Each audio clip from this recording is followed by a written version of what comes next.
A huge shout out to the Overthinkers. An overthinker. He watches the show. To the Overthinkers, shout out Buffet too. All about faith to this is Parker, yeah. Thank you, Overthinkers. Keep inspiring the next generation. Shout out to the Overthinkers. Tando Pela. Much love. To my overthinkers, mamela ubuchopho ngeke buphume buyakhula nizinja nikhokho yazini as overthink siya overachieve. I'm stealing that. I've stolen that one. I've stolen it. Welcome everybody to the Overthinking Football Show. My name is Mokwena. I am your host, and this is the place where we speak football. We're going to speak a lot about what's happening in our football. Usually, we're speaking about African. Kevin, already. Usually, we're speaking about African football and what happens in Africa. But because we've got the Euros and it's the finals this weekend, and it's going to be the last time I have a show like this where we can speak about this, we have an England versus Spain final preview. Now, it's the first time here, even though they say I'm pre-recorded again, they say I'm pre-recorded, but it's fine. If it's your first time here, this is a very interactive show, so I expect you guys to jump in. Let's have a conversation about what's going to be happening over here on the weekend, and we can speak about that. Then, if you want to jump in, there's a button at the bottom of the screen that will appear when I say it that says multi-guest. Click on that button, request, jump in, and let's have a conversation. Let me see. King B, welcome to the pre-recorded show.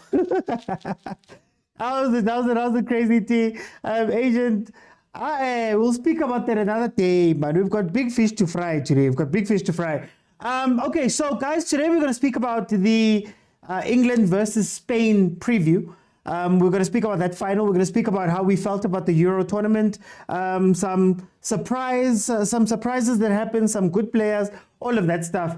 We're going to speak about it on the show, so please feel free to jump in. As you know, England versus Spain is going to be the final. They're playing on Sunday.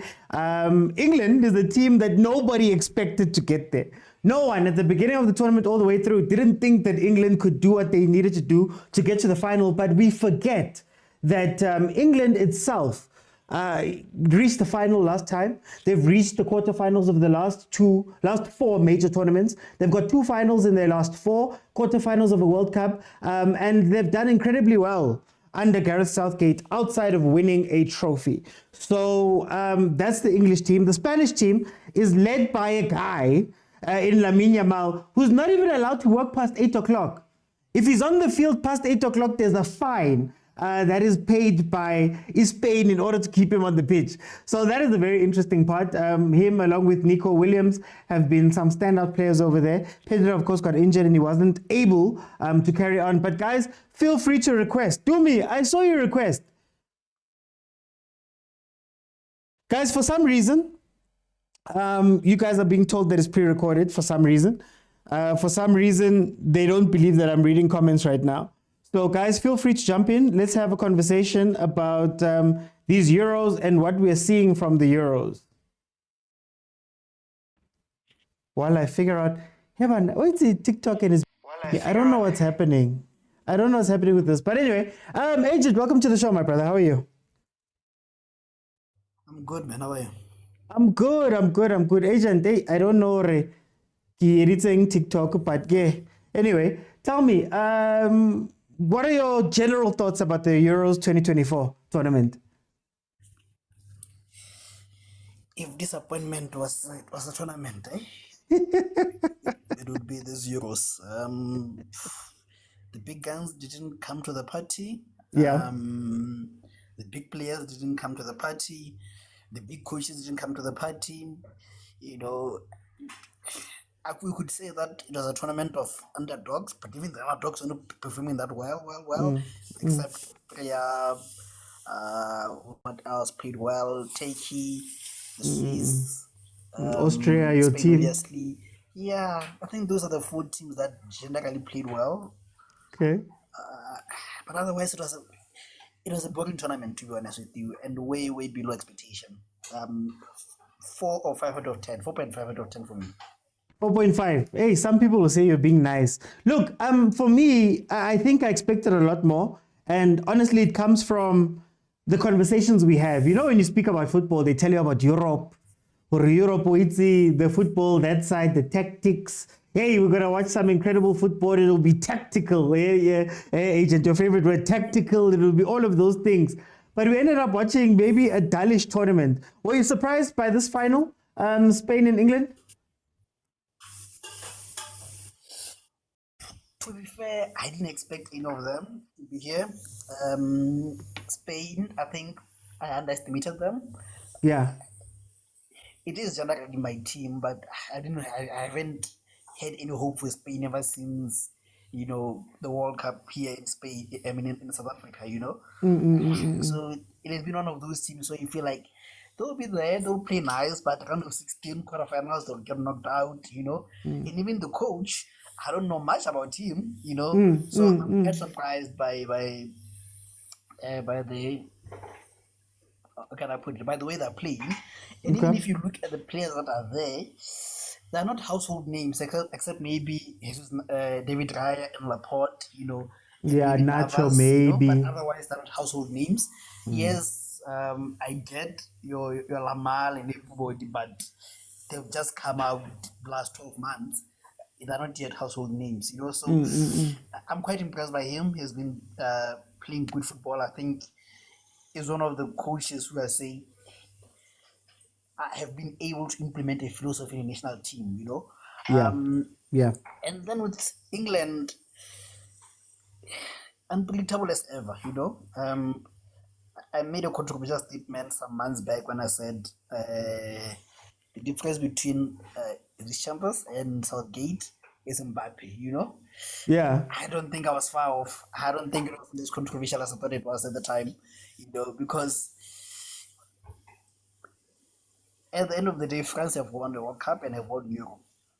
People will look at that and say, but what more do you want, So I find it somehow that we don't want to give credit to Southgate, but they've been in and around finals, semi-finals, so maybe we have to give the same credit that we give to the champions. Let's say we win, let's say they win it, it's still the same par as maybe the champions, because for me, there's not much difference, but again, I don't know if I'm impressed. I'm impressed with the sheer willing power to get over the line, despite whatever we want, or despite whatever circumstances we are facing by the players. And even the tactical ingenious of Southgate that we don't understand, the substitutions have been spot on, whether they come by divine calling or by divine whatever, but his substitutions have been spot on, so he deserves credit also, And one last honorable mention before you go to the final is Portugal and Martinez. How do you justify OT getting a coach that ruined the golden generation of Belgium in Ukraine? Now again, there's still the big elephant in the room with Portugal and Ronaldo. The last coach had the skill, to take him out and bench him in the World Cup. It worked one game, the other game didn't work out, he got fired. Yeah. So that's a hot potato that Portugal has to deal with, and I heard him saying he wants to be the next World Cup. So I don't know if the next generation will be destroyed by this elephant in the room and the useless Martinez. I don't know. Yeah. I before I get into that one, let me just jump in on the England and Spain thing. I think we're watching two teams that are the opposite of each other, essentially. So we're watching one team that has up and coming stars. It's a relatively low celebrity status team, right? They're not a team that everybody was looking to, and we know the names like that, and we have high expectations of them. So I think that allowed the coach, who also we didn't know much about, that allowed him to actually put his footprint on the game, on the team, to actually have them play a style of football. What's been lacking at the Euros for me is that the smaller teams have the style of play, they have the attractive football, they just don't have the quality that can get them over the line, right? That has been one of the things that we've seen at the Euros. Whereas the bigger teams have all of the quality you can think of, but like Agent is saying, there isn't enough the coaches don't have enough balls to go in and say, you know what, guys, this is how we're going to play now. Ronaldo, I'm going to get rid of you because you're getting in the way of my other players, or whatever it is. Mbappe, I can't allow you to run around freely. You have to start playing as a teammate, not necessarily as the star. All of that type of stuff. Whereas England has been purely a team that got here by the sheer will of their stars. Right? Somebody pops up to save England every single time. Whether it be Jude Bellingham, whether it be Saka with a late goal, whether it be Ollie Watkins in the game versus Netherlands, where they were able to win that game 2-1. It's always someone who's going to pop up and pull them through. And again, it's two teams that are on different they're on different sides of the spectrum when you look at them.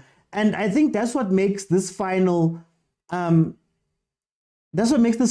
really interesting. You've got one team that has been super consistent, got to the final, played the best football, scored the goals. Hey, they did everything you could do, right? And then you have another team who are Shem.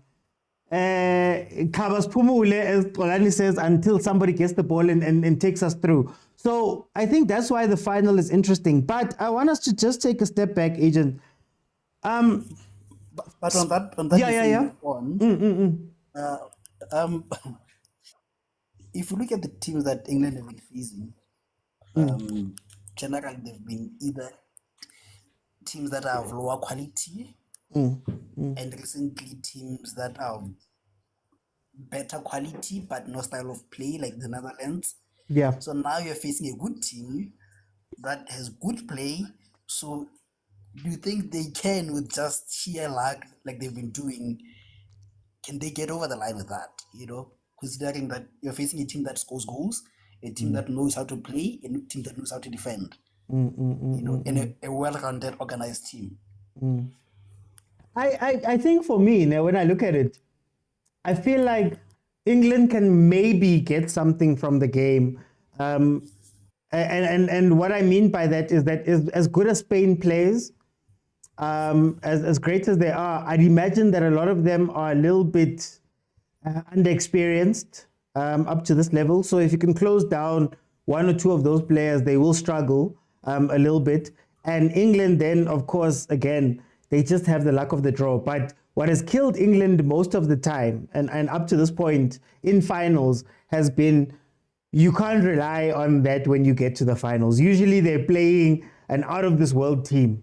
So I'm not sure. I think it's a lot more, I don't want to say evenly matched, but I think England could steal something, though the expectation is that Spain is going to win, if that makes sense.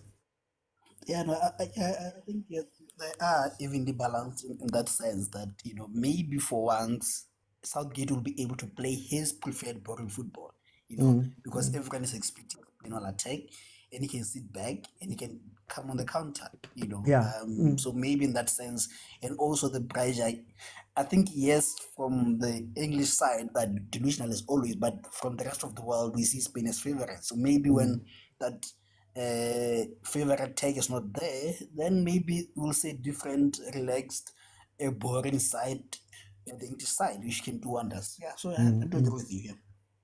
So then, Agent, let's just speak a little bit about the matches that we saw. What are your thoughts about Spain versus France? Because again, France, for all of its quality, they had no play. They've got no style of play. They've got no way to score. They don't know how to bring Mbappe into the game. They don't know how to do all of those things. But they did manage to get a goal early, and Spain had to come from behind. What did you think about that game, Spain and France? I think we need to speak about Colum Wani first. I think he's the French Umvala, if you can put it that way. He's always in good positions at the critical time, but somehow he always misses, But anyways, for the life of me, I don't get how you play well in the first game using double pivot. Yeah. And for some weird reason, you switch to a triple pivot. I don't know how in the life of me, you have the best defensive midfielder, at least in this current generation, or if not the second behind Casemiro only. You put him as you are taking a midfielder. Like, for the life of me, I don't get it.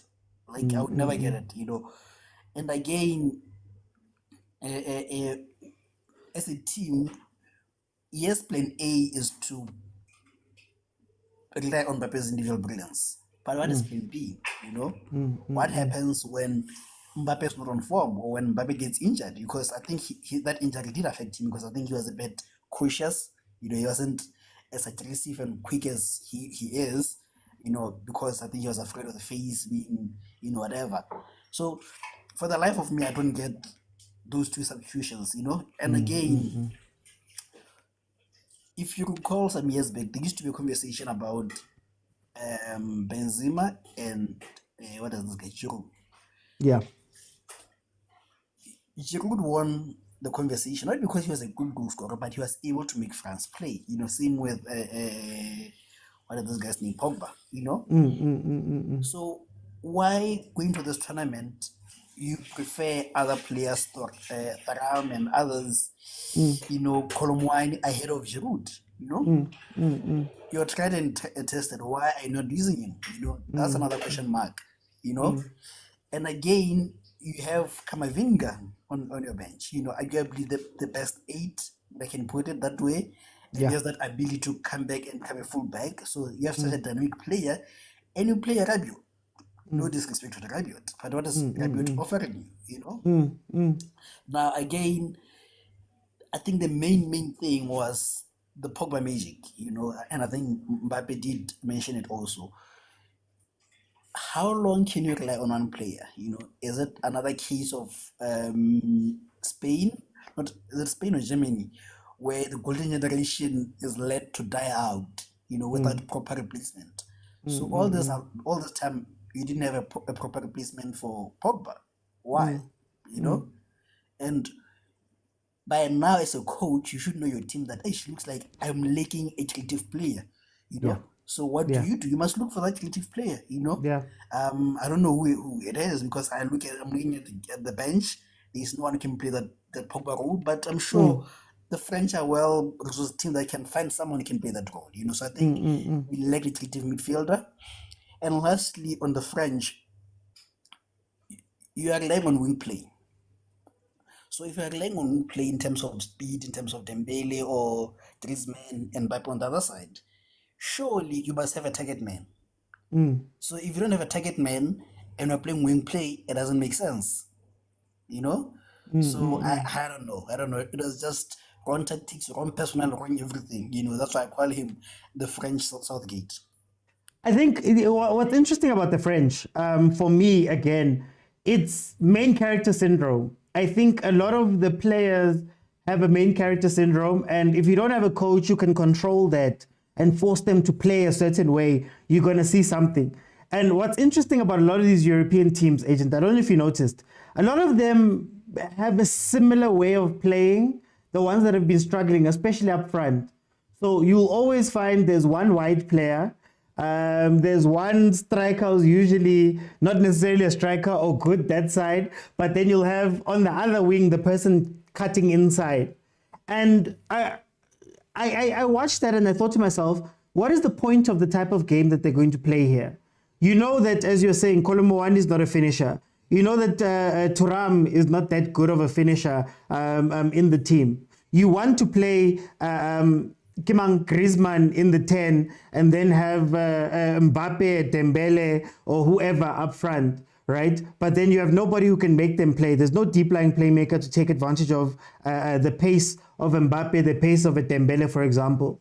Then, on top of that, like you said, you play Rabiot, and Rabiot, he just wants to run on the wing and hide.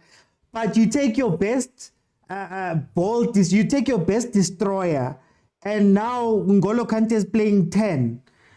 Sometimes I'm not sure if they're trying to be too smart for their own good. You know, they're trying to reinvent the wheel. Maybe it's so, you see about Pep being spoken about the way they get spoken about because they're always trying things. But, you know, the conversation we had, like, for example, with Steve Compella, at what point do you say, Mara, guys, whatever I've been experimenting with right now is not working. Let's revert to something old since we have the guys that are sitting right there. So it's a very interesting conversation, yeah, France.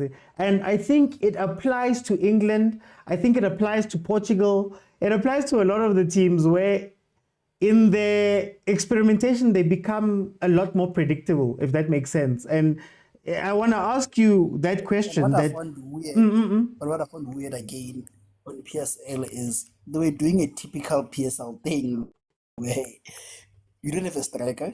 You put in on the target man, you don't put in crosses. Yeah. The target man goes out, you put in crosses. Yeah. You know, sometimes you have short players, you're putting in crosses. What is the use? You know, that's why sometimes I feel like maybe there's something that is happening in that Camp A and you have a pro license that you don't get, you know, as layman, you know, because we thought it's a PSL thing, but we're seeing it at such a global level. Yeah. It is concerning, you know, and again, we always talk of in PSL of you know how to defend. You have plans of how to defend, but what you don't have plans and patterns of how to score. You know. Yeah. If you look at the French, I don't know how many goals they scored on open play, if not one or two. You know. Yeah. So again, it's a similar problem that we face in PSL. Maybe it's a global problem that it looks like we don't have patterns of how to score. You know, how to create chances at the bare minimum. You know, because I don't think besides Belgium and Lukaku, we haven't seen so much big chances missed, you know, because there's been no chances. Yeah.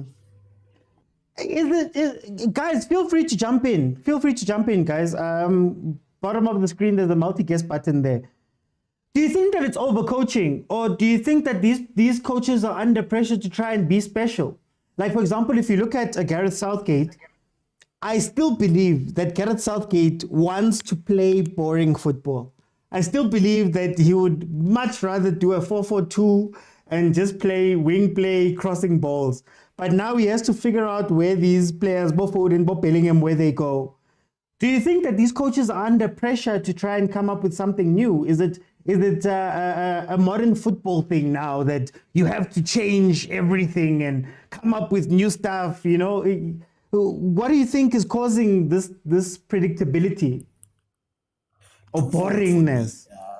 The first fault is that too much star power. You know,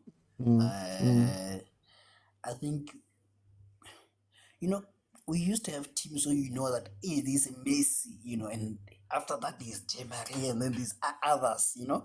So now you find that we have so many so-called superstars that are almost at the same level, you know, and that creates a problem, you know. If you watched United under Ragnick, you'll be led to believe that Ragnick is not a good coach, but look at him at Odestre, you know, because of lesser known guys, you know. So I think it's too much star power. And again, you look at the star power and say, is it star power or is it artificial star power in terms of the media and the PR around it, you know? I also start to debate a bit of the next Pele, you know, in Brazil. 2 touches, one from kickoff and one, I don't know where he made it, you know, but he's called the next Pele, you know? So I think there's that, you know, and yes, you've seen individual brilliance from England players, but do you have players, you know, like Prime Ronaldo, Prime Messi, who can drive the game by the scruff of the neck? There's lack of those, you know, so I think we have too much artificial superstars. And then the second thing, like I was saying, is the Pep effect, you know. Look at English. Everybody's criticizing Southgate, but who's in the final? You know, who's the most successful English coach in recent memory, you know? Like, put all the statistics here, most wins, most everything, you know, he's the best, but somehow you're not satisfied, you know? It goes back again to local, we always talk about that not every team should be a Sundowns, not every team should be, you know, a Pirates, you know? Have your own style of play, have a way to win, have a way to score, have a way to defend. That's all we want, you know, just have a plan, you know? So I think is the Pep effect. Everyone wants to seem smart, everyone wants to seem glorified. Everyone wants to play like Pep, but there's only one Pep, And again, it's always what I always say, that Pep does something for a reason, Yeah. He switches from a false nine to a striker for a reason. Well, now you're switching from more striker to false striker because Pep does it. But we never asked why is Pep doing it, like building from the back. Why are you building from the back? If there's space behind the defense, why are you building from the back? Why not go to one? So I feel like it is the artificial sense of entertainment or Pep like wannabes that is also killing football. I won't say Pep is killing football. I'll say it's the Pep wannabes that are killing football. Yeah.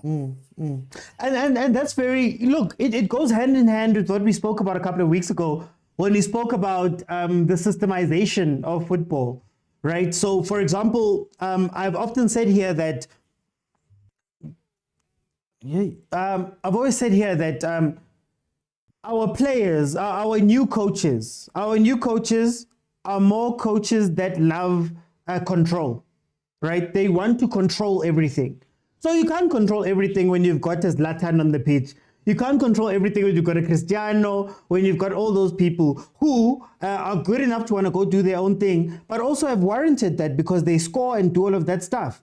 One of Pep's first moves when he started coaching Barcelona was to get rid of Deco, was to get rid of Ronaldinho, so that he could implement his system with players that weren't going to be ego-driven and bigger than him. But what has happened in football after that is that the misinterpretation is, okay, instead of me taking a team of 8s and 9s rated out of 10 and making it work, I will take 7s and 6.5s. And those guys, I know they'll listen completely to me. And I'll build out this intricate system that doesn't work elsewhere. Guys, there's a reason why Foden is not working elsewhere. Or he tried to, Shem, in the last game, but there's a reason why we're not seeing a prime Foden. Why? Because he's out of his system. But I think the biggest reason for me is that, again, the coaches don't have balls enough to say, guys, I'm going to take some people and put them on the bench. You know what, guys, as much as all of you deserve to play and you're all superstars and you're all, one is the La Liga winner, the other is a La Liga player of the year, the other is the Premier League player of the year, the other is England's top goal scorer ever, the other played in a team that finished second in the league, other one played in a team that finished second in the league. I don't need all of you on the pitch because you're not compatible. But can I have the balls enough to stand there and bench people? Can I sit there and take out a Kane, take out a Bellingham? Bellingham played King. I believe it was the whole game. Bellingham played, for example. Do you have balls enough to do that? And are you big enough to do it? Because I feel like at national level right now, what's missing, and again, from the pepification of football, Pep is the biggest ego. Pep is the biggest person at Manchester City. Whether you're KDB, whether you're Haaland, Cancelo, whoever you think you are, Pep is the guy. He's the last word. But with these other big national teams, if we look at your Englands and we look at your even Spain to a degree and France, the media is bigger, the fans are bigger, your record during the season is bigger, and now the national team coach doesn't have the control that they should have. How do you feel about that, Agent? But to be fair, you know I'm a coach's lover. Let me be fair to them. That there's a very thin line between bravery and stupidity, and Yeah. sometimes you don't even know you're present or not. Now, the issue is you try such kind of move and it works, they're hailed as a hero. You try it doesn't work, it's your head gone. So I feel like they've seen exactly what happened with why am I forgetting his coach? This Portugal Which coach, one? the old guy, I'm forgetting his name. Yeah. The Portugal coach. Oh, Bruno. Come on, no, not Bruno. Something. I forgot his name. Yeah. Yeah, that one. He took a chance. It worked once for Portugal. The second time it didn't work out, and they lost not because they were horrible. They lost because the team can lose. In football, you win, lose, or draw. And in cup tournament, is win or lose, you know. So it didn't work, and he was gone, you know, because this is superstar that he didn't start in. So why did he start it? Even if you refer to say, but I played well without him, and we actually won. People are gonna say, but he's the greatest player of all time, you know. So it's the same vein that a Southgate is in, that already I'm under pressure. So if you just start Kane and I lose, people are gonna say, but we have the greatest English goal scorer here, you know. Yeah. And then people say again, you bench, you know, Mbappe, you know, it's like he's the greatest French player, you know, behind only Thierry Henry, you know, maybe, you know. So there is a risk to it, you know. So I feel like the coach has just been too cautious about it and trying to play a safe hand than risking it. Would you say, before I go to Debza, very quickly, would you say, Agent, that if, let's say, Zidane was coach of France, do they have the same issues? No. Because like you're saying with Pep, you know, unless you are Messi or unless you are better than Messi, and who's better than Messi? Ronaldo, arguably. So unless you are Messi, Pep Guardiola is bigger than you. You know? So if you have a player like Zuzu there in the French team, because he has a lot of credit in the bank as a player and as a coach, people are more willing to trust the decision making, that even if it doesn't work, he's given the benefit of the doubt. You know. And that's why maybe I'm a bit disappointed with the French coach, because he has a lot of credit in the bank. You know, so he can afford to make these kind of substitutions, you know. But again, like I said, better safe than sorry for those coaches. That's the thinking. Let me bring in Debza. Debza, welcome to the show. How are you? I'm good, Oti. How are you? I'm good. Debza, I'm going to throw you straight in.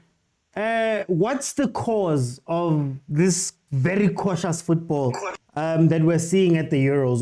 What is it? What is it that's making us see less chances, less pound-for-pound games, less high scores, ditare? What is it? No, problem over coaches are not letting players to express themselves. Okay. The highly talented players are being restricted. You understand? You look at Spain. Look at how the coach is letting the young ones on the wing do their job, express themselves, show what they're made of.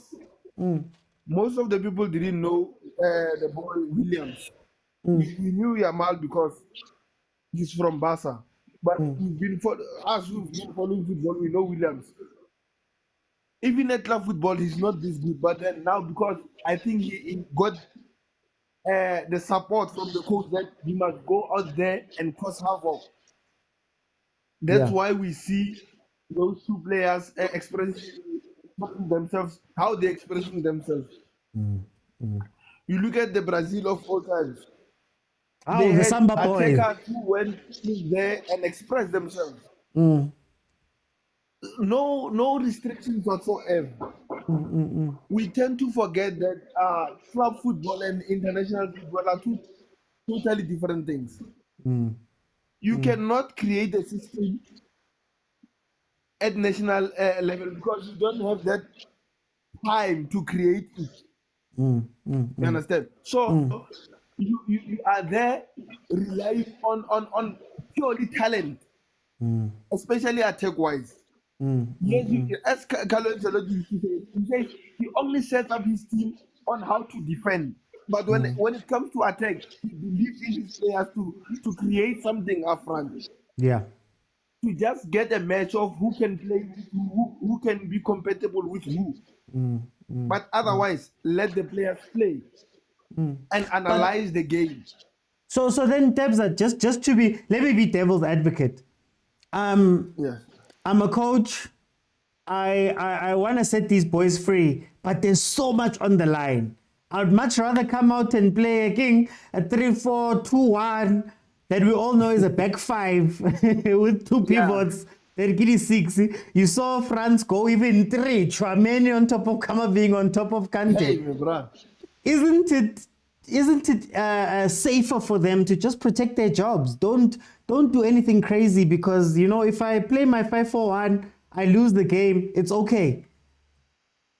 Hey, thing is, when you have a federation that knows football, they would understand you. It's also down to your federation, your country federation. Do they know football?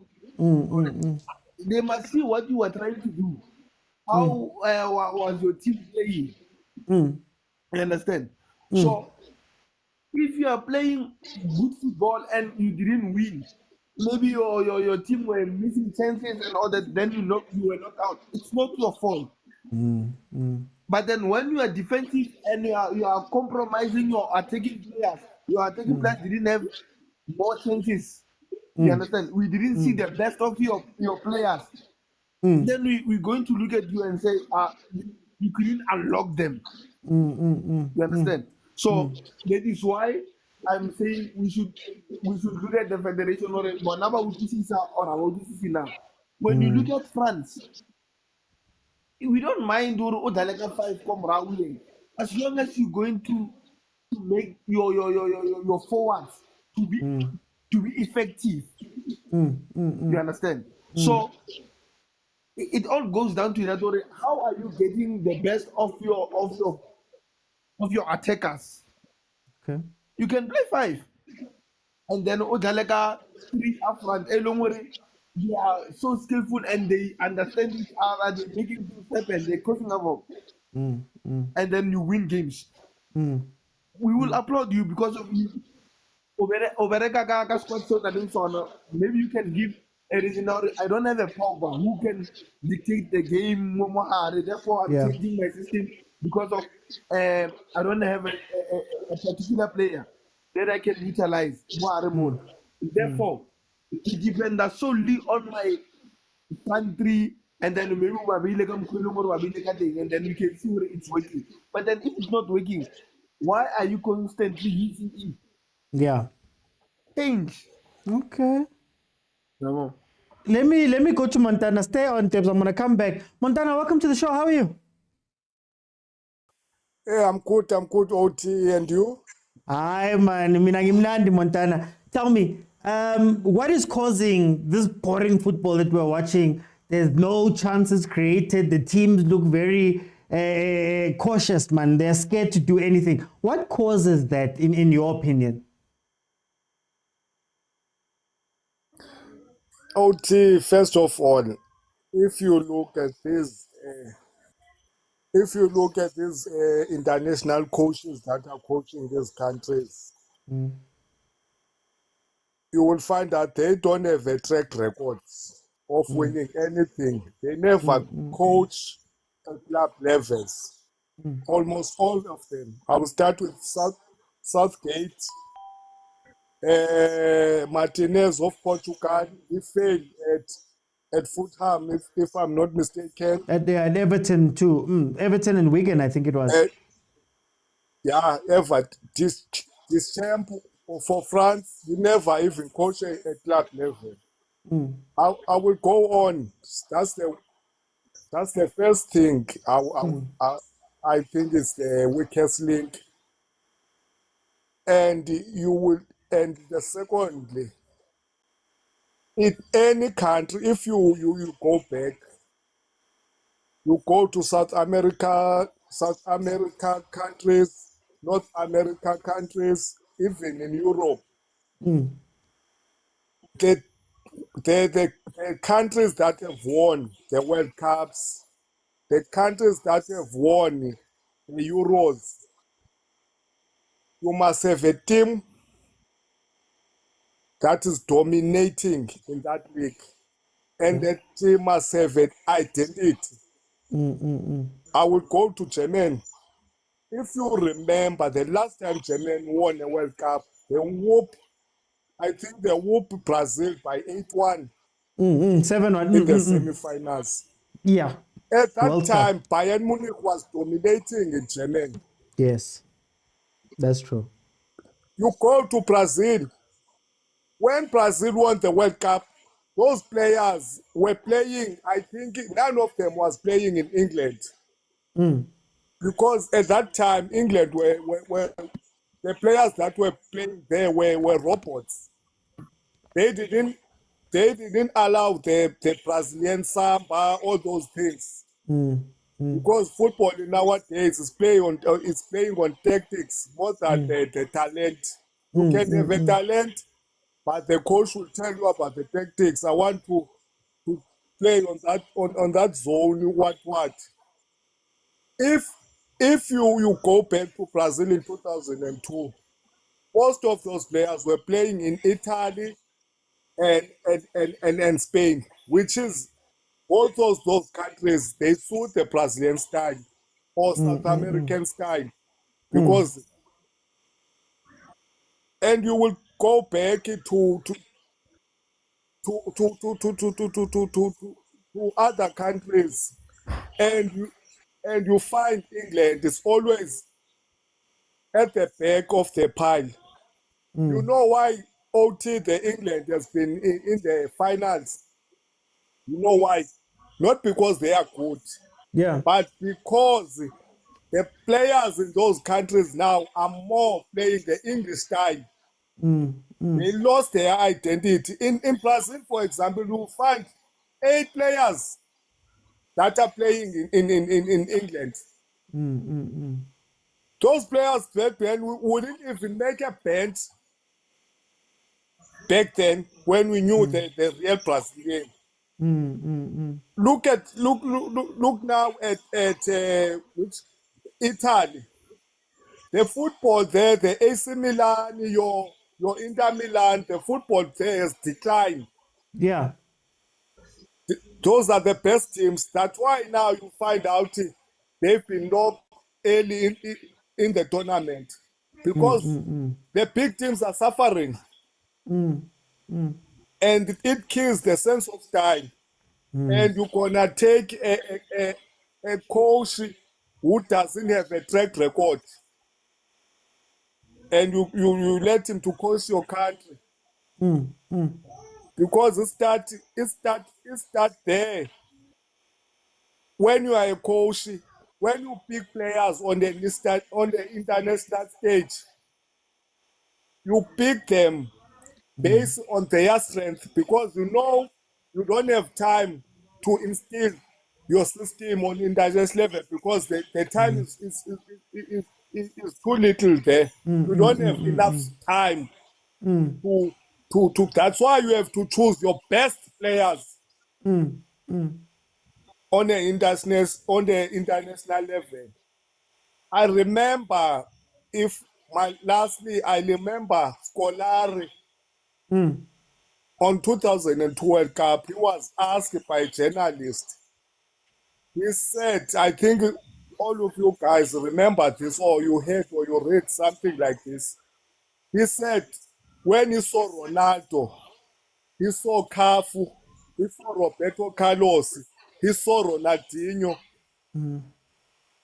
It didn't have even something to say to those guys. He just said, guys, go there and enjoy themselves. Because those players knew and the level of football that they had at that time. They didn't need the instructions from the coach. I find to not understand when we have players that are performing on club level, but they seem to fail on international stage. Those are not good players. Those are overrated players. If you are a good player, OT, you can play in any team. You can play in any system. You can play in any position. So then, Montana, I just want to ask you on that point. Mara, isn't that what football is becoming now? That these players, for lack of a better word, are robots. They go out there, the coach tells them what to do. They can't think for themselves. They can't problem solve. Isn't it a problem in football? Because when I think about it, there's only a few, man, of those players that are left. that's where our beautiful game is going. Okay, we might as well in maybe in 2050, maybe our kids will watch robots playing football. There's something that is happening on our faith race. I think it's going there into football because there's too much tactics in football now, unnecessary tactics. You see, the players are being told what to do, where to, you must be there in what time, in those things that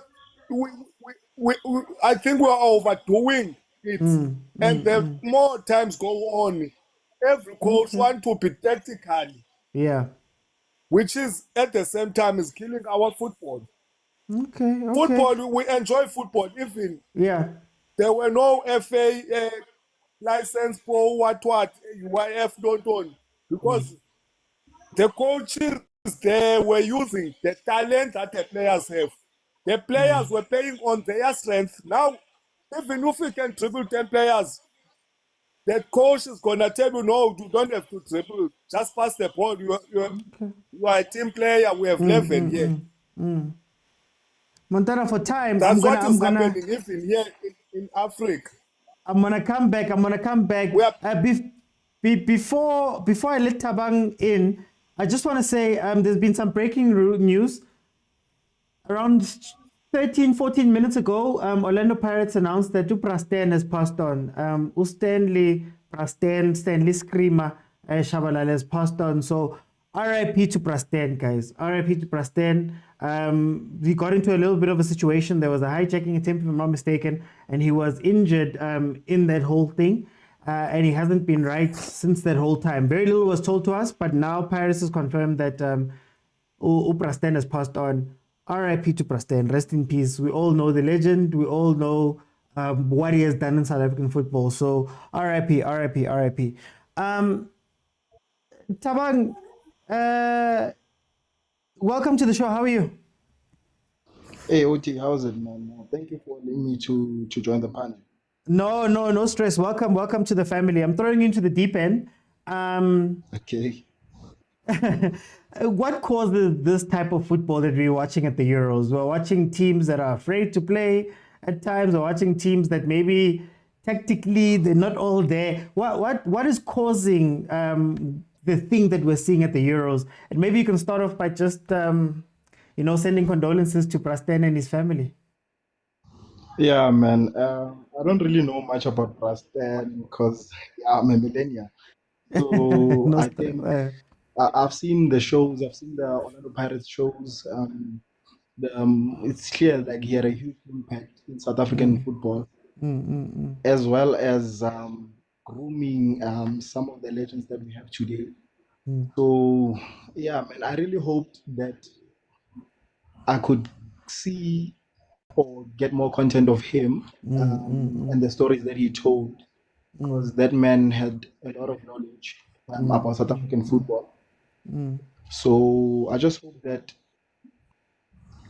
his legend lives on, man, and the stories never die, and we should never just forget about it. Okay. Yeah. With regards to like how the teams are playing, okay. So first of all, I think Montana hit the nail on the head when he said that there's a lot of or the coaches that are selected don't have like a good track record. I think they just selected based off how they used to play for the national team, and maybe like I think they're just the best people from those countries to coach the teams. Yeah, and with regards to like the players that they also have, I think they have players that don't complement the style of play that they're trying to implement, or they try to instill tactics in which are not good or allow the players to express themselves. And also another point that I just want to make is I think it's important to have players that have that connection or have played together before, rather than just having players or getting the best players. Because when you base your selection off that, you get like egos, because you have like these big players coming together from big clubs, and some think they're better than others. So, and they're just trying to prove a point to each other and the nation, which somewhere somehow impacts the game and how they play. Being a footballer myself, I think it's crucial to have connections to or with the players that you're playing with. You understand? So if you have good connections and you get along with the players that you're playing with, it becomes better on the field, and it even shows in the results. I think South Africa with Hugo Bruce coming in, it just kind of shows that that if you select good players from a good team, a lot of them, the whole team just performs better. Yeah. Yeah, because also I if you see wanna, with France. but I want to ask you. I want to ask you. You look at Gareth Southgate. This is his eighth year in charge of England. You look at Didier Deschamps at France. He's been with he's won a World Cup. What is it that makes them maybe not feel as though they have the authority to do some of the things that you guys are speaking about with the picking of players and all of that stuff? And can we allow them to get away with it? I think for England, it comes down to the selection or the pool of players in which they select from. I don't think they have enough players to pick from. If you check the England league, I think most of the players that are playing there are all players from other countries. There was a stat that they revealed in one of the shows that I watched. I think it's Football Today or something like that, that plays on 203. Okay. There was a time where there was only like 66 players in the lineups for that week. You can imagine now if it's the whole 38-week league. Yeah, you get like you don't have a good or enough pool to be able to select like players.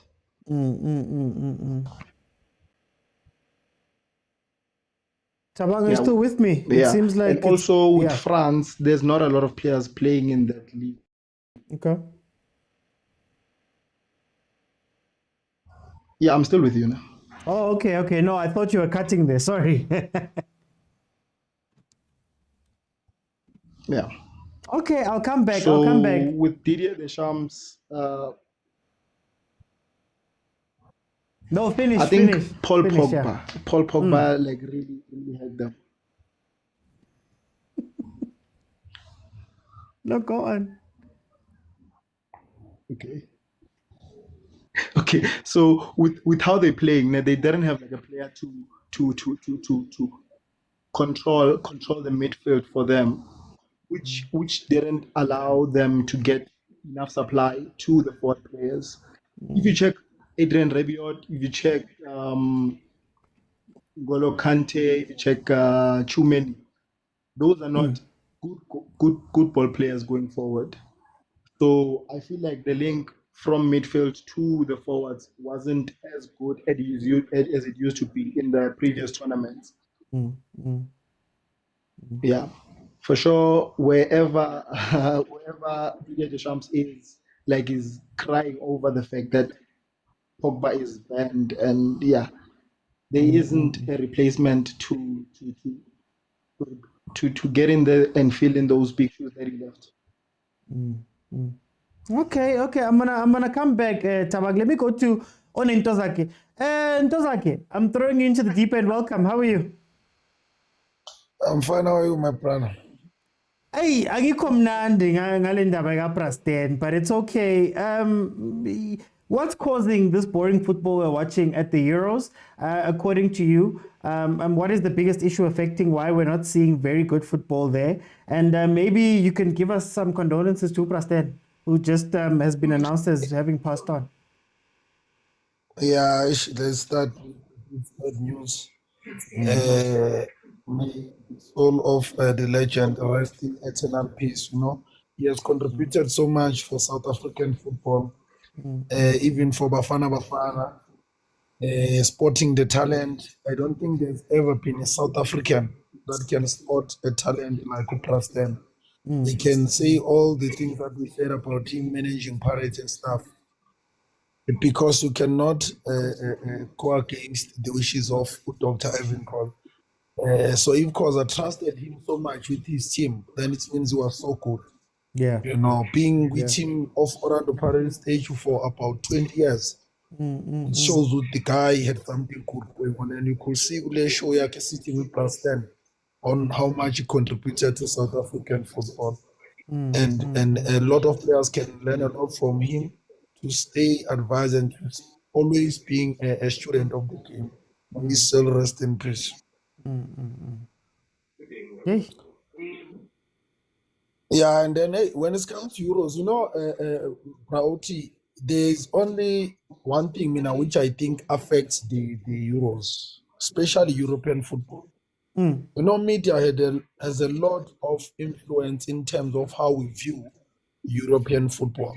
Yeah. You know, Champions League, EPL especially, and then the Euros. They control the narrative to a point that when we look at the Euros, we see a special project amongst all projects. And then once something has been demonstrated as the most special thing on the universe, everyone is going to expect the special project on the TV. And the media is playing a huge role to put the pressure on the players, on the teams that are participating there, because it's being advertised as the most beautiful project that you could ever see in football. Yeah. We cannot doubt the quality, but now the advertisement, it's like it's the best thing that can ever happen, which is not true. That is why we find ourselves saying this team are playing, but we are saying it's boring. But actually, if you look at the context of football, it's not boring. It's just that it has been overhyped to a point that we expect so much from people who are not giving so much, who are giving everything that everyone else is giving. Yeah. You know, if you look at England especially, I'll just base my argument on England. I believe for one that England were not so poor as it is being discussed on media. And they are so poor, they're a team that is so pathetic that they reach the final as if, they rigged the result or they bought the referees. It's like they were a very poor team throughout the whole tournament, from the first game to the last game. Yes, looking at the stage of the tournament, we're expecting so much from them. But were they so poor to a point that England football demonstrated their bet? Yeah. Because the way England, even the panelists, the Sky Sports, your page, everything, those media from England, they were busy bashing the players, bashing the coach, but forgetting what these players are achieving. Now, if I may ask you, the calendar of these players is over congested. When did they rest so that they can give you their 100%? Because there's Champions League, there is EPL, which is so demanding, or whichever league they are playing at, it's so demanding. There's and the if you're cup going to games choose and the players from the teams that are performing week in, week out, who are participating in all these competitions, then you are bound to have such results or to have such kind of display from those players, because these are human beings at the end of the day. So where are they going to give you 100% if they always play demanding games? So those are some of the factors that we are ignoring. These players were not even given a month, 2 weeks to rest before going to camp. They were in camp before even the season. Just when the season ended, they went straight to camps, and then it was intensive camps. Then camps, it's an intensive competition. When are you expecting them to give you 100%? We must come back to that perspective. Okay. Okay, guys. Before I go to agent, please follow, guys. If you have not followed, please follow. Like I said, again, RIP to Prasten. It was announced now. He succumbed to injuries this afternoon in hospital. So RIP to the legend. Rest in peace. yeah, no, we all know Prasten and what he did for Pirates, what he did for Sundowns, what he did for Bafana. It's well documented and well documented. Well, yeah, Prasten. Anyway, Agent, my brother, I'm gonna come back to you. I see that you're back on. So I want to ask you two things before we get into the actual preview. Number one, how do you feel about people saying that teams are afraid to lose, and that is why they're playing it safe? And then number two, can we let coaches go when we say that they had no alternative? So, for example, we spoke about Paul Pogba not being there with France. Gareth Southgate spoke about Kimang not having a Calvin Phillips, for example. Surely, as a national team coach, there's a lot of players at your disposal, or are we being a little bit harsh on their selections there? And maybe you can give some condolences there to the legend Prasten. Yeah, it's a difficult one, eh? It's a very, very difficult one, you know. The very right people who we can see, or we can put them in the same breath as Braskir Mashabalala, you know. There are very few, you know, because he's a legend for 3 of the biggest teams, you know. And he funded Chiefs. He treated a monster in Sundowns, you know. You know, he's a Paris legend, you know. Where in the world, where in South Africa can you attribute a person to 3 of the biggest teams in the country? And the national team on top of that. Yeah. You're saying? I'm saying, and the national team on top of that. And the national team. You know, so that's how larger than life the person is, you know. People don't know that Shushan and Piano that we still play to the Sundowns is from him, you know. And it's such tragic news. It's tragic news that, you know, this stewards are passing away, you know. It was the lead Alex Shakwani, now it's him. Yeah, you know, and we will miss his stories, you know. This cricket old man will miss his stories, you know. He will cheat you on one side and console you on the other side. You know, that was him. You know, that's what he, Yeah. You're gonna miss his stories, you know. He was a giant of a man, larger than life. But yeah, back to the tactics. What was the question? I think I got drawn into the emotions of it, you know. It's two questions. Number one, how do you feel about the statement that these teams are afraid of losing? And we're seeing this type of football because they don't want to risk anything. They just want to play it safe. They just want to basically, it's good enough. And then the second one is the national coaches. Can they still get away with the excuse that I don't have players as a national team coach? Are we letting them get away with a little bit too much there? Or are we taking lightly the job that they have? You know, they say that cowards die many times before their death. You know, so I'll never buy the excuse that you're afraid of losing, you know. How many times can you take punches before you eventually get knocked down, you know? And even the greatest boxer in Muhammad Ali, you know, has had to succumb to the punches at some point, you know? So you can't keep putting in your head for your head to be attacked and say you're afraid of losing, you know.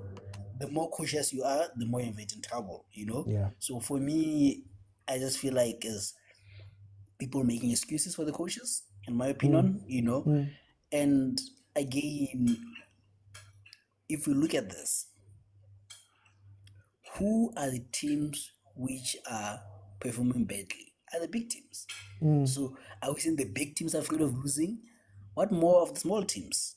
You know, and that links well with the next question, that can we say coaches don't have players. It's actually the coaches that have players, that have quality players that are struggling, you know.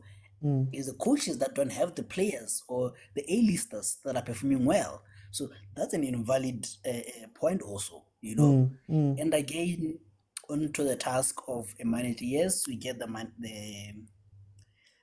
the job is difficult, you know, as a national team coach, because you see your players, you know, for less than 3 weeks or 4 weeks in a year, you know. So you don't have time to implement your style of play, you don't have time to implement your ideas correctly, you know, you don't have time to do whatever, you know. But again, as a coach, you should be able to circumvent that. You know, you should have your own players that you know, okay, players A, B, C, D, you know. These are my players, you know. That's why I've always been a big advocate that the squad needs to have its own players, not be based on form, you know. Yes, there will always be exceptions like Kodumeno, yes, but still I believe a national team could have its own players, such that, you know, when you have an idea of, okay, Cancelo, I want you to invert. I know he likes inverting, okay, but in the French national team, I don't want you to invert, you know. So because you don't have that luxury to train Cancelo to invent, you talk to him, you know, like, Cancelo, you know, I want to call you for the national team, but please, you know, spare time, you know, extra sessions, you know, you have your personal trainers, you have your whatevers, you know,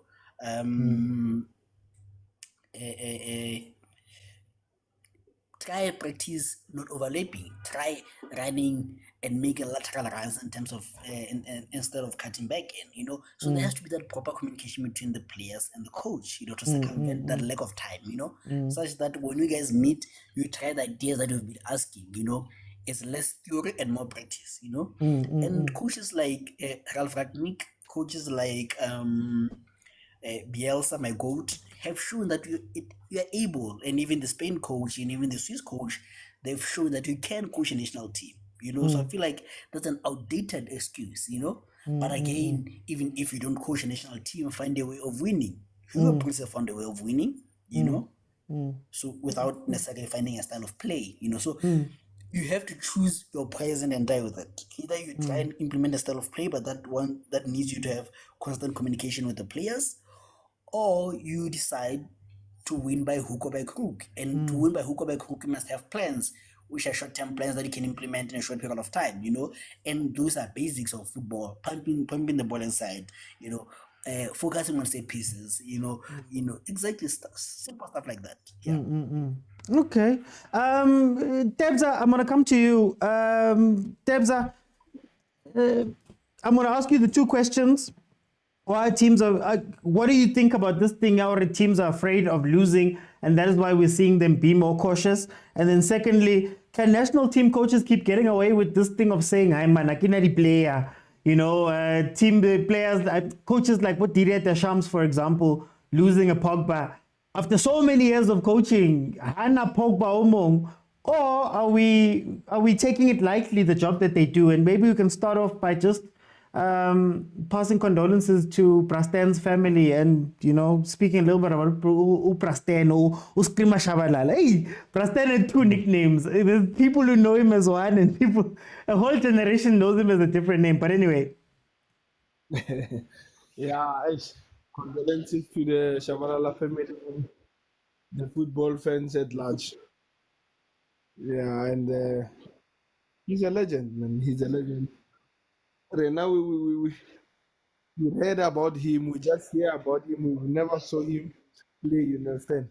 So we just know that he's one of the people who were there when Kaizer Chiefs was formed. He has also played a big part in Mamelodi Sundowns, in more especially in the way they play, their style of play. So it means he had a good taste of football.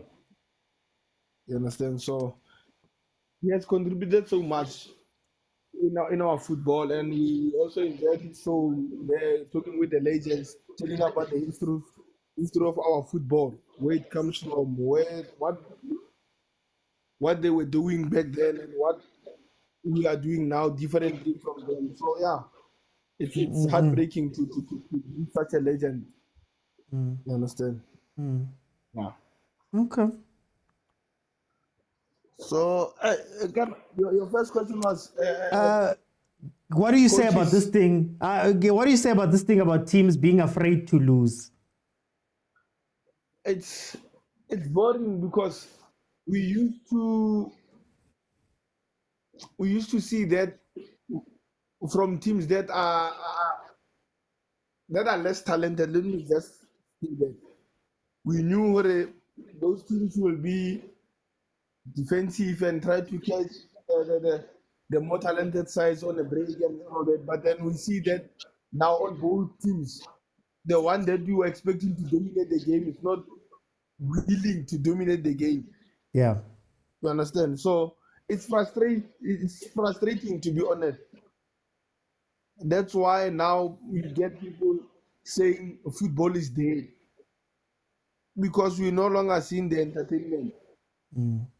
So I don't know what has to happen for that to change, because we've been speaking about it, but it seems to be getting worse at international level, because as you said, coaches are afraid to lose their jobs, but they are getting beaten anyway. What's one?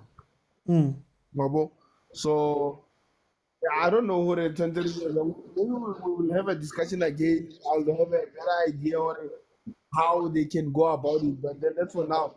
It's frustrating because I don't see any reason for such teams as France, England,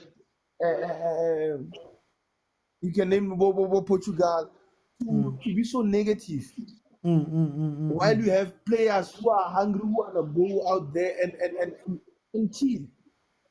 You understand? They want to win from. They have hungry young players who want to make it at an international level, who see themselves as the candidates of Ballon d'Ors, because Cristiano and Messi have fallen. You understand? So they see themselves as Ballon d'Or contenders. How are they going to be front runners of that Ballon d'Or if their coaches are playing negative football? So then tell me. Happen. So then tell me, Debs, a secondary question. I want to look at those coaches. I'm hearing a lot of coaches or people making excuses for the national team coaches and saying that, you know, if only they had player Mang or this player or that player, can they get that excuse? Okay. No. It shouldn't be an excuse, because, I mean, how many players did they choose from different leagues and all that? You can create something else without one player. Let's take France, for instance. Why didn't he play one defensive midfielder and 2 8s? And make something. He has Zaire Emery there. We've been talking about that boy. He's a player. Play Zaire Emery and N'Golo Kante. Play them as 2 8s and play Chouameni there. Why are you being so defensive? Do something. You have the players. Do we have to spit it out for you?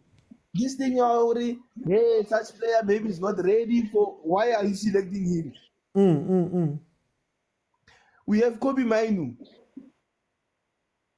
For him to play, fans had to complain about Kobe Mainu. You understand? Who can play there and make England tick? If the selection is right, he can make it tick. Yeah. You go to Portugal. You have young João Neves, who hasn't seen a game. Maybe he played a few minutes there. But you know, the boy is a star, the boy is hungry, the boy wants to play. Yet you come here, you want to make excuses. Yeah, I don't have player A and B. And you have a star player, he's not performing. Yet you keep him on. And you have hungry striker on the bench, who's Gonzalo Ramos. Yeah. A typical example, Maban. He's been saying, well, why isn't only what is coming in and finishing off games? Maybe at 70, 75th minute. Maybe England wouldn't have played those extra times. And they played those extra times unnecessarily because they have players on the bench who can come on and change the game. Yeah. And grab those winners. So they are holding on the so-called big players who are not performing. If they are so-called big players, let them perform. You are a big player because of performance, not by history. If you are a big player by history, then retire. Then we will talk about you in past tense. We're going to judge you on your current performance. Hey, Cristiano is 39. Let's beat him. If he's 39 and he can't deliver what he used to deliver, then it means he must retire. Yeah. If he says he's available for the national team, it means he sees himself fit enough to play in that level. So we will judge him based on that level. We will compare him to the young players because he sees himself at their level. So we'll judge you based on that. We will not make any excuse for you because you are now 39. If you feel already, no, I'm 39, I can no longer play at that level. But a coach, or no, you know what? Let me come in maybe couple 70, 75 minutes. Yeah. When our opponents are tired, maybe I can finish them off. Because you're a senior player about Taba. Talk to your coach. But you want to play 120 minutes, next game 90 minutes. You're not giving anything. So, yeah. This coach is never because of Barapeleta, the big stars, because they're afraid of being bashed. Okay, You okay, understand? but So, for time, I'm going to go to Montana. Montana, I'm going to ask you the same two questions. What do you make of this thing of people saying teams are scared? Well, teams are afraid of losing, so they're playing extra safe. And then secondly, can we let these national team coaches go when they say, "Hi man, they lost player 1, 2, and 3. Now they have no answers." Can we allow that with the national team coaches? And maybe just start off with some condolences for Prakrima Shabalala and his family. We got word that he has passed on today. Hey, I just heard this thing of Preston. Hey, Ixhego man, hey, really young at heart. I enjoy his show at Super Sport. I forgot the name of his show there when he had ex-players there telling their stories. I think he's one of the people from football threatening to encourage those or to start the podcast about the ex-players. I think it was one of the people who orchestrated this podcast that we have now, especially football-wise. Ndithi thuthweni bantu bakwa-Streamer Chabalala, aluhlanga lungehlanga. Going back to your question, Mr. Ot, I think that's that's a lame excuse. When you have when you are a coach, and I believe the national coach is the most less coach in the world because you have luxury of choosing all the players, starting from amateur football to professional football. We have the luxury of choosing any player that you want. So coming to the media and telling, I heard that Southgate said when he said he didn't have Wright Phillips, whereas Phillips is just an average player. I'm not a fan of Manchester United or what, but Mino is much better than that guy. even December, those coaches don't want to lose. That's the first thing. I was surprised when he called Angalo Kante. I was very surprised. I was surprised when he called most of those players. Some of the players that are there. You have too many. You have Kamavinga, who just won a double from Real Madrid. Tuchumene has been instrumental in that double. He's been playing as a number 5. He's playing as a number 6. And you have Kamavinga. Why don't you use those players? Because already they have a winning mentality. Why you putting them on the bench and you're going to come here and say, I didn't have this player, while we have to choose on over 500 or even 1,000 players that are playing? I think that's a lame excuse, Mr. OT, because you don't need to you don't need to wait for a window period to open when you are a national team coach. You just choose players that you know are going to fit your style of football. And then you know that you're not going to have an excuse. Because you are allowed to choose each and every player that you want. You have everything that is here in front of you. The resources are there. The support is there, especially this champ, because he's a French. World Cup winner. It's slightly different when you have maybe a foreign coach. He will come to, there's a culture, and you're not sure about the style of football. But he's a French. Even Southgate, he's an English. But you come with excuses because you don't have Paul Popper. How many Paul Popper France have? There are lots of Paul Popper there. Okay. So I think the countries must start to hire the coaches based on what they want. And the personality, I think, is very important when you are not coaching a national team, because you've got egos there. Like what happened on Portugal. I know lots of people are gonna fight with me. Ronaldo was not supposed to be there. Even if he was there, just to support the team, just to encourage the guys, not to play the 120 minutes while we have Jotas sitting on the bench, fresh legs, 120 minutes. Come on. That For shows time, the though. coach doesn't have guts. Yeah.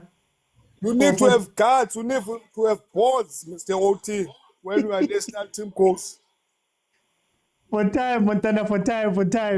Let me bring it to Tabang. I'm going to come back because there's one thing I have to ask you guys before I leave, or else I'm going to be killed.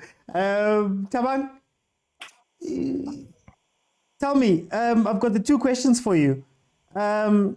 What do you think about this idea of teams being afraid of losing, and that is why we're seeing more boring, quote-unquote, football at the Euros? And then secondly, national team coaches keep getting away with this idea that, I didn't have player X, I didn't have player Y, when you've got such a pool to choose from?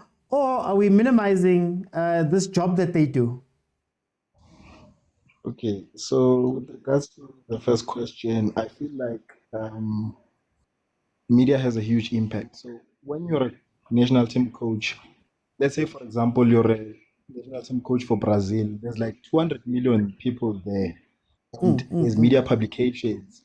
Imagine, like, I'm trying to imagine what the Brazilian media was writing when Scolari lost 7-1 to Germany in 2014. So you can imagine that pressure. I don't think any coach would want to go through that. So I think media, there's too much pressure on the people or on the coaches from the whole country. So to me, it makes sense to draw than to lose. You understand? There's just too much pressure. But does it become an issue if all of us are playing to draw or lose, not lose? Because it feels like most of the countries in the Euros were playing that type of football. Does it become an issue when everyone is doing it? It is an issue to us, the spectators, because we are not able to watch good football.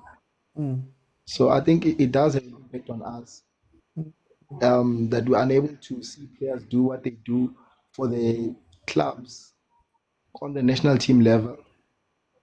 Yeah. Okay. And the second question, can national team coaches keep getting away with these excuses about losing one or two players and everything falling apart?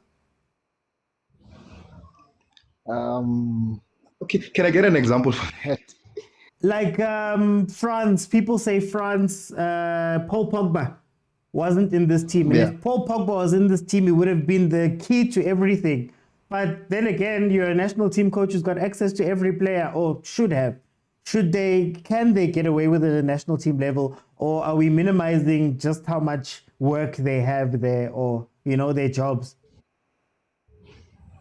I don't think we're letting them get away with it. I think with the Pogba example, like there's only one Pogba, guys. I think for me, Pogba is one of the best players for France. So if you don't have him, you can complain and say that, you know what, this had a huge impact, because we all knew how Didier Deschamps relied on him. So I think there are some things that are justifiable, but there are some things that we see that I know this one is just taking us for a ride. Mara plan B nyana. Didier Deschamps has been with France so long. He doesn't have a plan B, plan C. Now, qualities of the players has an impact on how you play, right? So as much as the coaches set up the tactics, I think 90% is done by the players on the field. So if you have players that don't have a certain quality, like making the team play, like you can go and have a discussion with the teams, like, guys, what's happening on the development level? What's happening on the first team level? Why are we not able to produce good enough players? So to a point that we are unable to fill in the boots that Pogba left. So I think right now France needs to just do a reflection of the players that they are producing. So Okay. we just need good players, man. We just need good development, good relationship with the first team coaches of that particular country. Discussing and voicing out the requirements and supporting the first team national team coach to be able to achieve the results that will benefit the country as a whole. Okay. Let me bring in Ntozake. How do you feel about these two questions? Is it are teams, or how do you feel about people saying teams are afraid of losing? That's why we're seeing this type of football. And then secondly, are we allowing national teams to get away with it, man? When they say, or when we say they don't have a Pogba, so therefore they can't play, or they can't do whatever, or they're missing this player. The national team riding, shouldn't they have plan Bs and plan Cs? Or are we taking lightly the job that these coaches do? Yeah, I think on the first question of this coach not being innovative,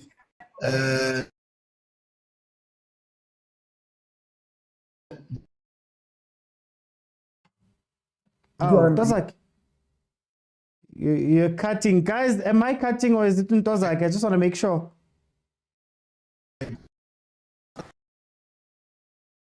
Hey, Ntozake. Or year in, year out. You were just cutting there.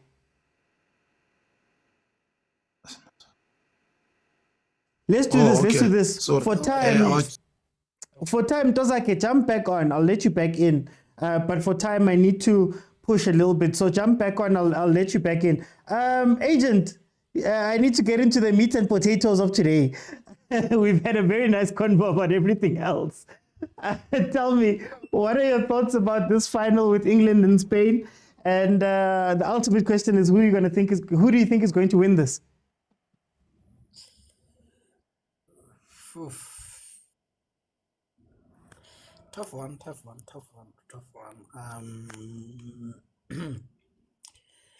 Let's start with the predictable Southgate. Also unpredictable Southgate. I don't know. Okay. But I think I'm not expecting any changes from Southgate's side, unless he does a pep where he does something out of the ordinary and changes. But I don't see any changes. I still think he's gonna play back three, 5-4-2, or whatever the formation is, or 3-5-2-1, whatever you call it. But for me, the match winner on the English side will be Kobe Mainoo. They need to trust him more. He was the best player yesterday in my books. He was the man of the match in my books yesterday. But I don't know how a player that played 10 minutes got the man of the match. But anyways, it's neither here or is it there.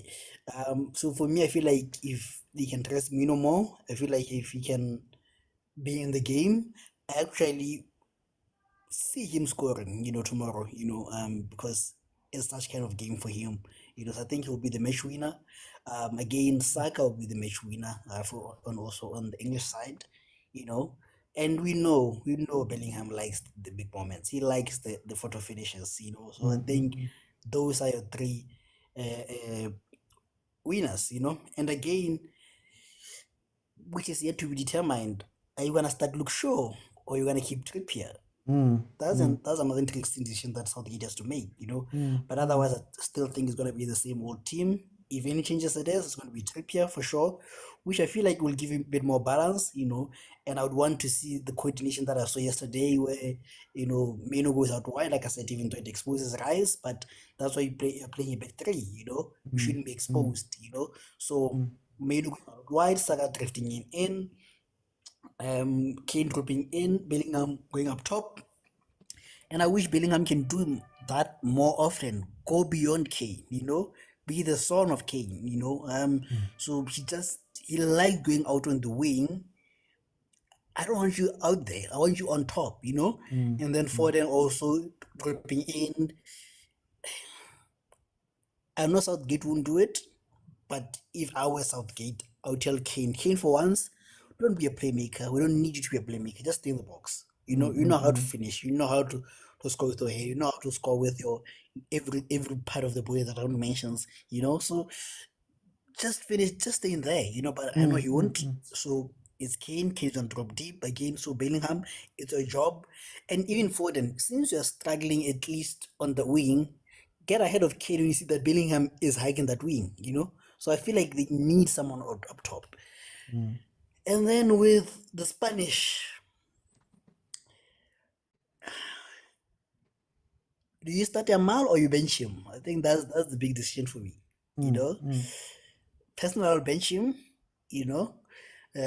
because I feel like it would be a great sub to have on than take out, especially in this kind of tight games where you've seen that the English are going to try and take it to the to extra time.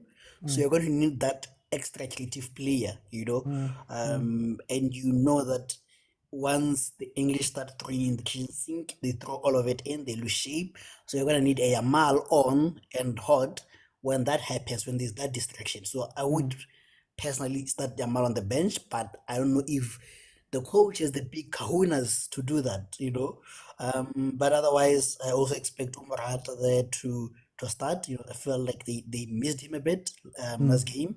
Nico Williams, he almost, and we know Rodri in big games. He's another player that I think will score tomorrow. My scorers are Mainoo and Rodri. For weird reason, those are defensive midfielders, but these are the kind of players that show up in this kind of games. Who's gonna win it? I think Spain is too good for the English, eh? And we know the English has, I just hope that we don't see the ugly scenes where the black players, especially Saka and then Mino, they don't get the blame, And I'm just hoping that Saka or Mino get subbed earlier on, before things work out or they don't make the same mistakes. And I don't know, maybe it's me alone, but Declan was at fault for the goal last game. He lost the ball and the team scored. But have you had any English media talking about it? No. Why? Because Declan he's has white. been weird, You yeah. shouldn't shy away from it.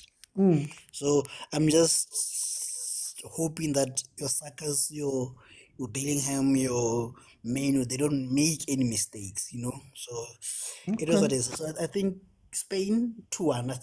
I feel like it's gonna be a tight game. It's not gonna be a walk in the park, but I feel like Spain will have more than enough. And for me, Rodrigo, Meno are the players that I would put if I was a betting man to score. Anytime goal scorers. Yeah. Okay. Dozake, is the network a little bit better now? Let's check. Yeah, I think so. No, okay, so I think I'm going to let you continue on with the point. We're talking about teams being afraid of losing, and coaches, can national coaches get away with the excuse that they couldn't find replacement players or another plan?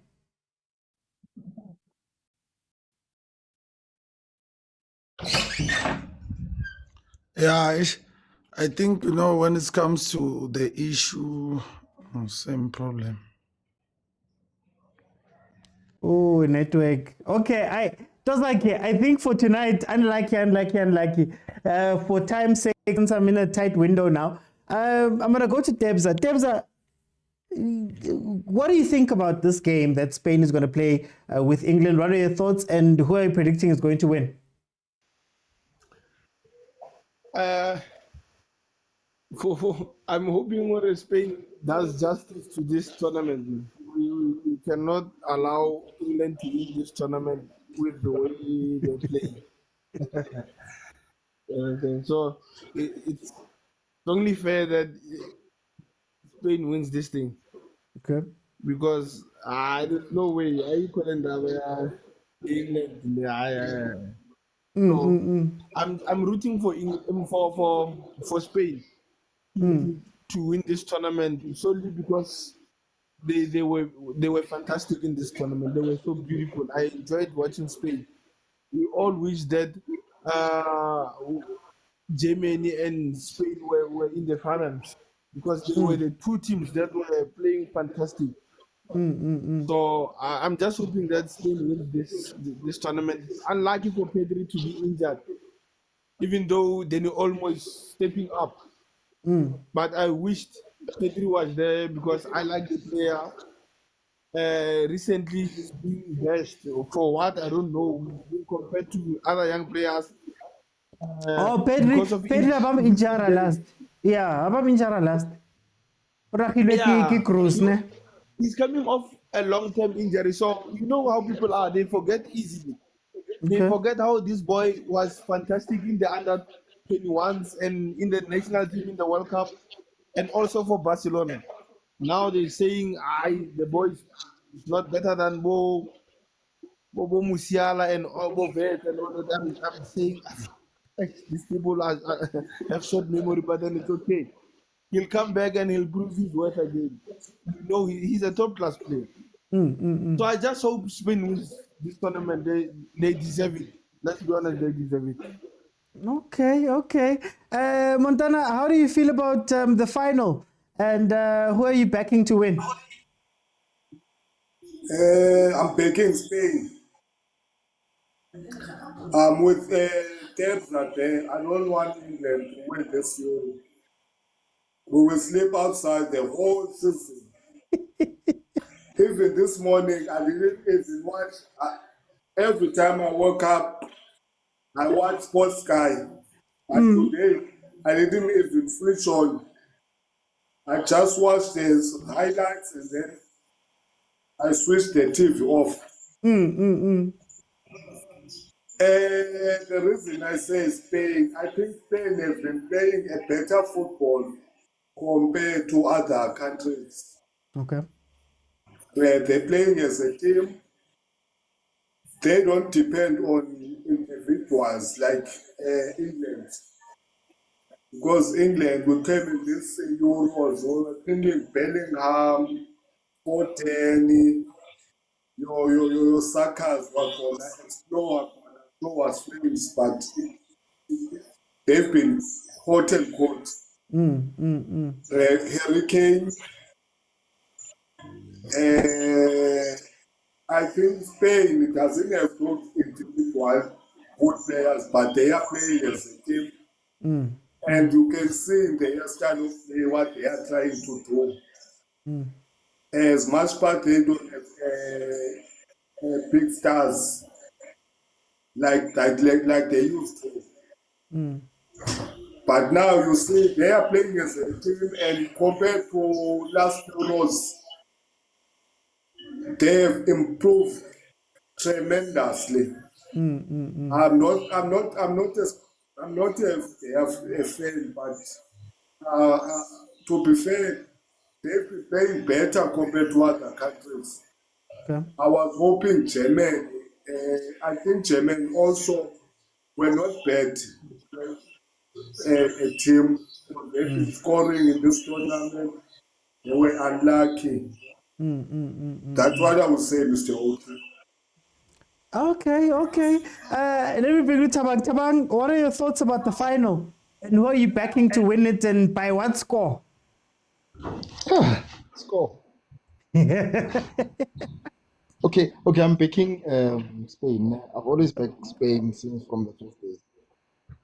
But yeah, so with regards to the style of play and how they play, I don't think England players have the quality to match Spain and the quality that they have. So when I'm comparing the midfield, I think every game is dependent on how the midfield plays. So if you check Fabian is a totally different player compared to how he plays for PSG. I think he's very terrible. I think his move to PSG was one of the worst moves for me personally. But when he plays for Spain, I think he just becomes a different animal. With Rodri there, I mean, guys, that's the best defensive midfielder in the world. There's no doubt about that. I think you guys can agree with me when I say that. And I think the edge that the Spain team has is those two young boys playing up front and on the wings. Lamine Yamal, Nico Williams, those boys are just something else. The ability to take on a man and leave him for dead, plus the pace of Williams, is just something else. And I don't think Kylian Trippier has the quality or has the ability to match or to mark him. Yeah. Unless if they go with Kyle Walker. But I think Kyle Walker white so uzophela naye. You understand? So centrally, I think England is very weak. Playing with Mark Gahey, playing with John Stones. I think John Stones is more of a ball player. Both of them actually are ball players. I don't think they're good markers. So if Spain decides to play and actually attack them and take the game to them, I think they will win it within the 90 minutes. Okay. Yeah. When I'm checking the quality, England. There is Saka there is Foden, there is Harry Kane. Harry Kane has had a terrible tournament, in my opinion. I don't think there is good midfield players to supply the forward players. So I think they're gonna suffer in that regard. Okay. So ball playing, the ball is gonna be with the Spanish team because they have the quality. They are more confident on the ball. Attacks, I think Spain is gonna have the most attacks. And with Daniel Olmo, I think is a wild card. He's a good player to have for the Spain team because he's very unpredictable. Yeah.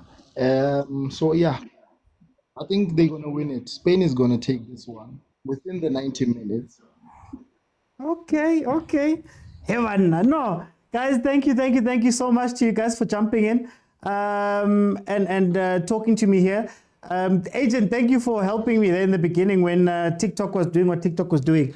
Okay, I just have a couple of thoughts, then I'm going to close. I asked the question about teams being afraid to lose. And I think that is a very important distinction. I don't think teams are afraid to lose per se. I think coaches know that they just need to do the bare minimums to hold their job. So if I can liken it to a person in the PSL, think about, no disrespect to him, but think about a John Maduka. Just enough. Because if you put your neck out and you go loud and you try things and you're experimenting, the moment they go wrong, all of that comes back to bite you. Ask Coach Rulani, who has been announced by We Dad. We'll probably speak about that tomorrow. So a lot of them just stay in the pocket.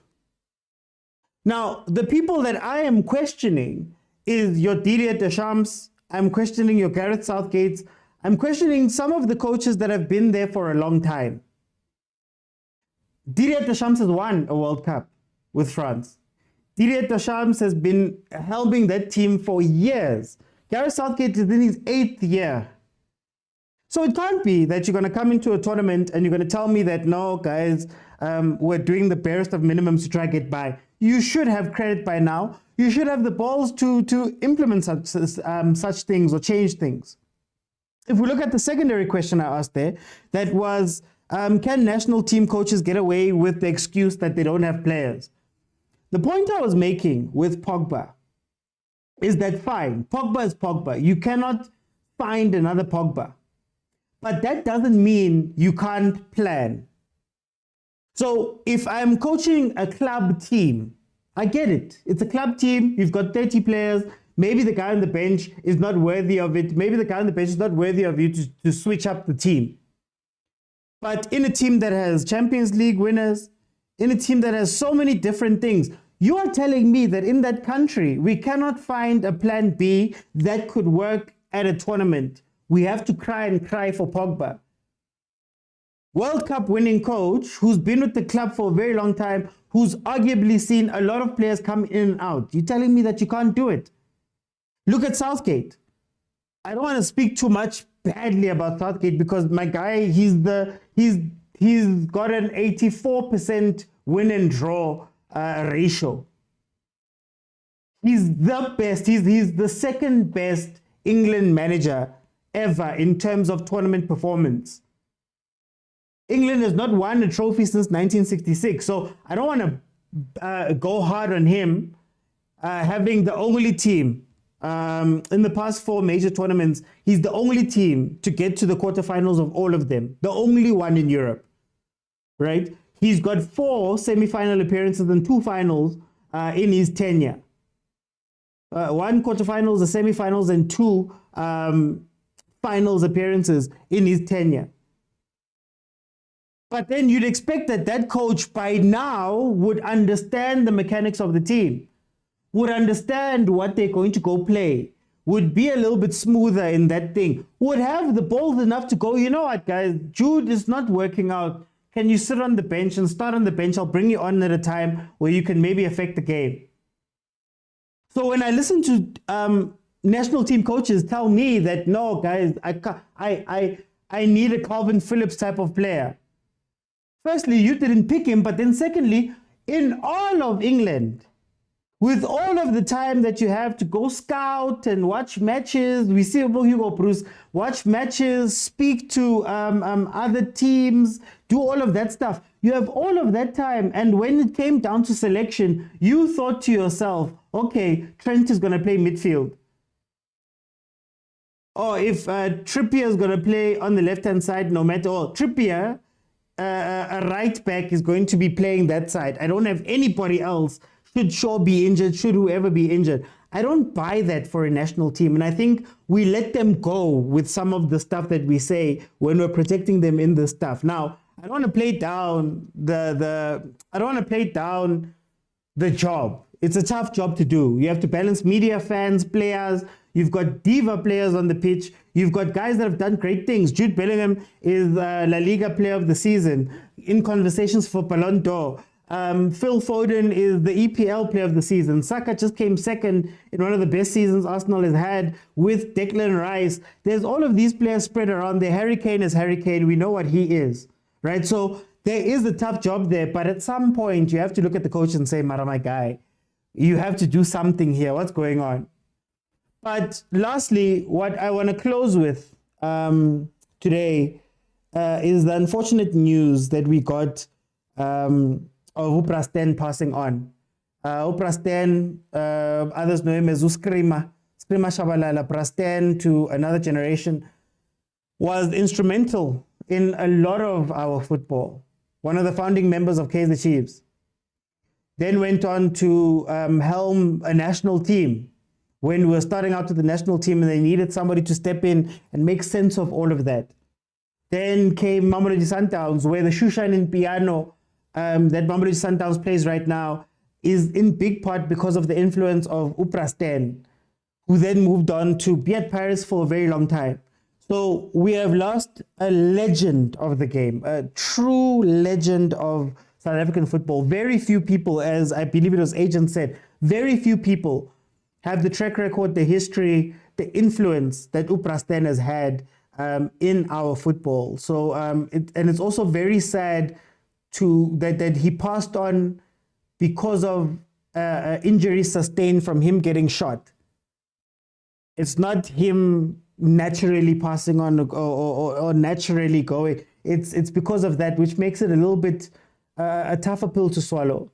So condolences to the Shabalala family, condolences to a lot of our football families that are tied to, that have worked with him, that are tied to him as well. But more importantly, rest in peace to Uprasten, the legend.